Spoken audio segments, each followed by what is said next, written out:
ملیکا جشن مهرگان آمد، جشن شاهان و خسروان آمد. خیز بجای ملهم و خیرگاه، بدلی باغ و بوستان آمد. تو جوان مرد و دولتی تو جوان، مای به بختی تو جوان آمد.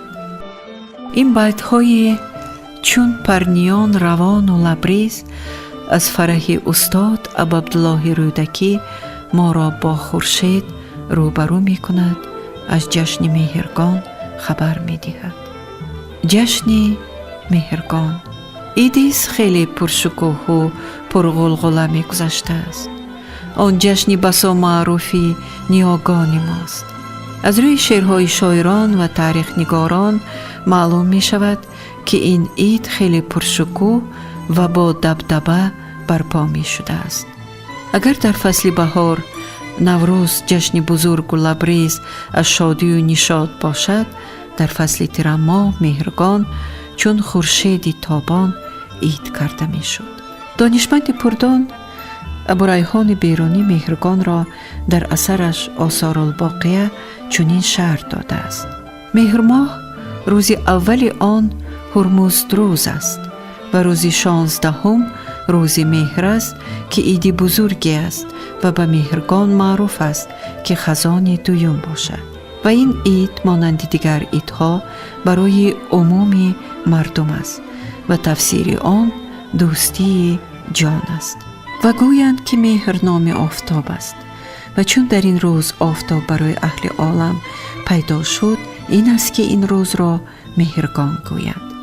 دلیل بر این گفتار آن است که از آیین ساسانیان در این روز این بود که تاجرها که صورت آفتاب برای بود به سر می گذاشتند و آفتاب بر چرخ خود در آن تاج سوار بود و در این روز برای ایرانیان بازاری پیدا می شود. خود بهترین معلومات درباره عید مهرگان همین گفته ابوریحان بیرونی است. مهرگان یعنی جشن آفتاب و در همین فصل گویا خداوند آفتاب را آفریده. واژه مهر آفتاب است ولی در قیاس اللغات به معنای نام خزان تعبیر کردند.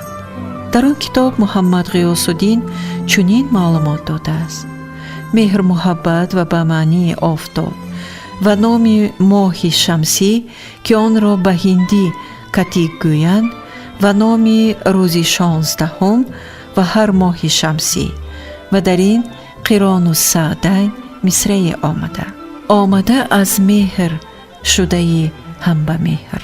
خود کلمه مهر با چنین شرح و توضیح آورده شده است. تاریخ آن، معنی آن در دیگر سرچشمه ها چگونه ارزیابی شده، ولی کلمه مهرگان نام ماه خزان و آن مدتی ماندن آفتاب است در مرج میزان شهر یافته. عید مهرگان در سرچشمه ها خوب ارزیابی گردیده است. عالم دیگری ما روزی احمد می آورد که مهرگان از واژه مهر کاربست شده است که شکل اولا آن میترا نام یکی از بزرگترین ایزیدان هندو ایرانی است و 1400 سال پیش از میلاد در سنگ نوشت ها حکاکی شده است. میترا فرشته نور فروغ است. عجیب آن که مهرگان گویا از دل آفتاب تولید یافته پدید آمده. مهربانی کن به جشن مهرگان و روز مهر، مهربانی کن به روز مهر و جشن مهرگان. در این فصل مهر و محبت و صداقت به هم جوش میزد.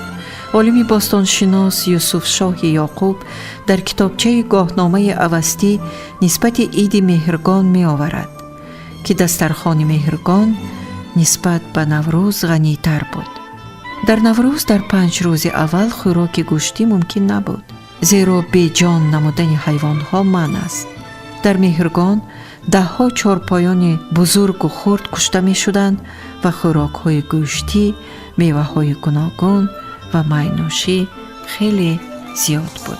موافق گفته سرچشمه های شاهان آریایی در هیچ جشن مست نمی شدند به جز مهرگان، زیرا خوردن، نوشیدن و فراغت نمودن سنت این عید می باشد. جشن را در دربار موبدی موبدان شادباش می گفت. او در دست لیمو، شکر، نیلوفر، سیب یا خوشه انگور سفید و 7 دانه ناک می گرفت و در نزد شاه می گذاشت و آن را به فرا رسیدن این جشن بزرگ و فراوانی سال تبریک می کرد و تحفه ها به شاه تقدیم می شد. گله اسبان آریایی. از روی روایتی سلمان فارس در زمان ساسانیان مردم اعتقاد به آن داشتند که خداوند یاقوت را برای زینت در روز نوروز و زبرجد را در مهرگان بیافریده است. از این روی برابر آرایشات طلایی اشیای با سنگ زبرجد آرای یافته بهترین تحفه به شاهان به حساب می رفت. عید مهرگان پرشکوه و قریب 1 ماه جشن گرفته می شد. عجیب آن که در آخر جشن مهرگان روز 21 آن در وقت خوراک خوردن گپ نمی زدند. اما زردوش فرموده که تمام روزهای مهرگان بزرگند و از این روی شاهان آریایی تمام 30 روز ماه را عید کنند. سرود و ترانه های خاص این عید هم موجود بود. سرودهایی که باربد مروزی با نام گنج باداور، سروی سیحی، رامیشی جان، فرخ روز، کینی سیاووش و چند دیگر از جمله آنهاست. تاریخ ما در رسم و آیین در جشنها بیشتر روشن و گویاست و دقت عالمان و دیگر خلقها را این رسم و آیین جلب می کرد و تاریخ نگاری می نمودند و در سرچشمه ها واضح می آوردند.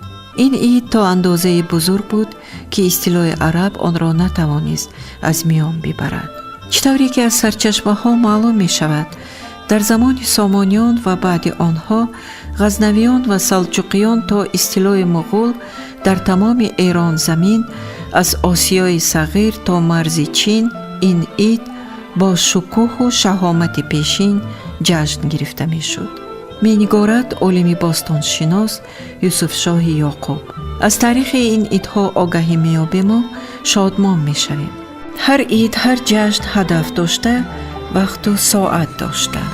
خود قصیده های منوچهری ما را به تاریخ روبرو می کنند، ما را وادار می نمایند و به اندیشه می کشند که عید مهرگان چی عیدی، چی شکوهی داشته و چرا.